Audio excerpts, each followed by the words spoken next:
I'm going to tell you today's story. It's about some of my extended family, and yeah. So this is Joe, this is Talitha, this is Uncle Russ, Lewis, Lydia, and Auntie Sue. And I'm going to tell you a bit about Uncle Russ's story, and yeah, you'll find out. So this is my Auntie Sue. This is her with sheep. She really likes animals, and she's really good at art as well. And these are my three cousins, Talitha, Lydia, and Joe. And this is my cousin Lewis. Yeah, I know it's funny. So I'm going to tell you the story of how, something happened to Uncle Russ, and it caused a journey for him. This is Uncle Russ's motorbike, about 2008, I think it was. So yeah, it was a pretty nice bike, pretty fast. This is him on his bike. Yeah, he's a pretty cool dude. I really like Uncle Russ. So on this particular day, it was maybe around this time, so around May of 2008. And he was driving from Broken Hill to Dubbo. This is us down here in Bendigo. And so it was along this road, and just going along, and he noticed this car coming towards him, and it just started swerving, his direction. And so he tried to get out of the way, but he wasn't fast enough, and it hit him, and it messed up his bike pretty bad. So yeah, I don't know if you can see from the pictures, but so this is his boot and how it all got shredded when he got hit. So on the initial shock of the impact, he fell over. The guy, he came running over to him, and Uncle Russ was a bit delirious and tried telling him a joke or something. It was just so shocking, and that situation. So Uncle Russ was in hospital for a bit, and he went straight to emergency from that event, and eventually he was under anaesthetic because there was a lot of pain, and his right leg was pretty badly, not in a good way. So he got asked if he wanted to amputate, and because that would be the best option, and so he was like, okay.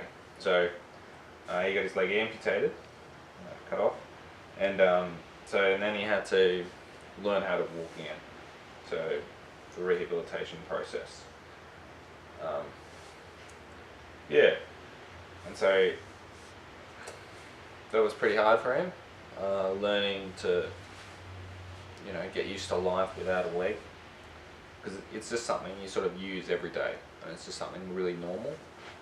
So it's like not having something that, so you have to be in crutches and do a lot of rehab. But one of the cool things, he got a artificial leg, which is called a C leg. So it's a robotic leg, so which is really awesome. And so the insurance from the accident covered all that.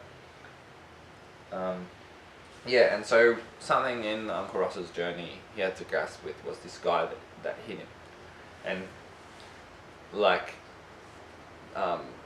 he wanted to forgive this. Well, I don't know if Uncle Russ wanted to forgive this guy, but it was a journey that God sort of took him on, of forgiveness for this guy. So Uncle Russ, he prayed a lot, and he thought about it a lot, and eventually he was able to meet up with the guy that did hit him, and he was able to forgive him. So what happened was, as he was coming along, and Uncle Russ was coming along the road, this guy had a heart attack, and he came and swerved into him, and hit him. And that was really hard for Uncle Russ to do, but I think, he could only do that through God's strength. There's this verse, if you forgive others for the wrongs they do you, then your Father in heaven will also forgive your wrongs. But if you don't forgive others, then your Father in heaven will not forgive the wrongs you do. So I just wanted to make that connection between us. It's easy to harbour bitterness for someone else, or like, yeah, we can be someone, a brother can do something mean to us, or like it can be as serious as someone doing something that seriously affects our whole life.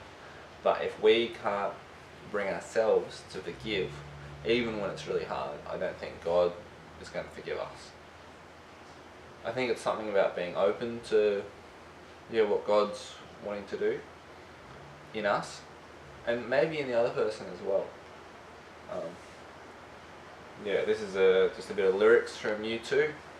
So grace makes beauty out of ugly things. Grace finds beauty in everything. Grace finds goodness in everything. And so, from having his amputation and the new leg put in, Uncle Russ was able to start these things called AMP camps, which is, there's a place called Teen Ranch in Sydney, and they have adventure activities like rock climbing, like bushwalking, archery, canoeing. And so he was able to get kids who from all over Australia who have like lost limbs to come to this camp and try these outdoor activities.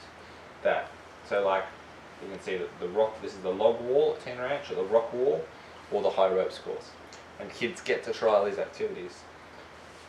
And otherwise they wouldn't normally be able to try it. Like there's the rope swing, just really cool. And Uncle Russ has been able to do other things. He's been able to graduate, and now he rides with a sidecar. He's back on his bike again, riding. So I think for a little bit he didn't know if he was going to, but he's definitely.